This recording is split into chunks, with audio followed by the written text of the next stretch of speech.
বৈভব সূর্যবংশী কি সত্যি বিস্ময় বালক? ম্যাথু হেডেনের চমকে দেওয়া উত্তর করে দিল ভবিষ্যৎবাণী। বৈভব সূর্যবংশী কি সত্যি বিস্ময় বালক? মাত্র 15 বছর বয়সে তার বিধ্বংসী ব্যাটিংয়ে মুগ্ধ গোটা ক্রিকেট বিশ্ব। আইপিএল থেকে অনূর্ধ্ব-19 এবং আন্তর্জাতিক ক্রিকেটে প্রতিটা ম্যাচে নিজের প্রতিভার ছাপ রেখেছেন এই তরুণ ব্যাটার। এবার বৈভবকে নিয়ে বড় ভবিষ্যৎবাণী করলেন অস্ট্রেলিয়ার প্রাক্তন তারকা ওপেনার ম্যাথু হেডেন। হেডেনের মতে বৈভব শুধু ছোট ফরম্যাটে ক্রিকেটার নন, তার বিশ্বাস ভবিষ্যতে দীর্ঘ ফরম্যাটে ক্রিকেটেও সফল হওয়ার ক্ষমতা রয়েছে বৈভবের। তবে এর জন্য ফিটনেসের পাশাপাশি সবচেয়ে গুরুত্বপূর্ণ হবে মানসিক দৃঢ়তা। হেডেন আরো বলেন, মাত্র 15 বছর বয়সে আইপিএল এর মতো বড় মঞ্চে চাপ এবং চ্যালেঞ্জ নেওয়ার যে সাহস বৈভব দেখিয়েছে, সেটাই তাকে সবচেয়ে বেশি মুগ্ধ করেছে।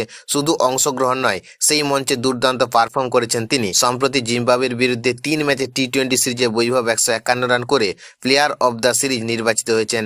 এর আগে ইংল্যান্ডের বিরুদ্ধে আন্তর্জাতিক অভিষেক করে তিনি ভারতের সর্বকনিষ্ঠ আন্তর্জাতিক ক্রিকেটার হন। সম্প্রতি জিম্বাবুয়ের বিরুদ্ধে 3 ম্যাচে টি-20 সিরিজে বৈভব 151 রান করে প্লেয়ার অব দ্য সিরিজ নির্বাচিত হয়েছেন। এর আগে ইংল্যান্ডের বিরুদ্ধে আন্তর্জাতিক অভিষেক করে তিনি ভারতের সর্বকনিষ্ঠ আন্তর্জাতিক ক্রিকেটারও হন। তবে হেডেন সতর্ক করে বলেছেন, প্রতিভা থাকলেই হবে না, সর্বোচ্চ পর্যায়ে পৌঁছতে বৈভবকে এখন অনেক পরিশ্রম করতে হবে। তার ক্যারিয়ারের কোন উচ্চতায় পৌঁছাবে শেষ পর্যন্ত তা নির্ভর করবে বৈভবের নিজের পরিশ্রম, মানসিকতা এবং উন্নতির ওপর।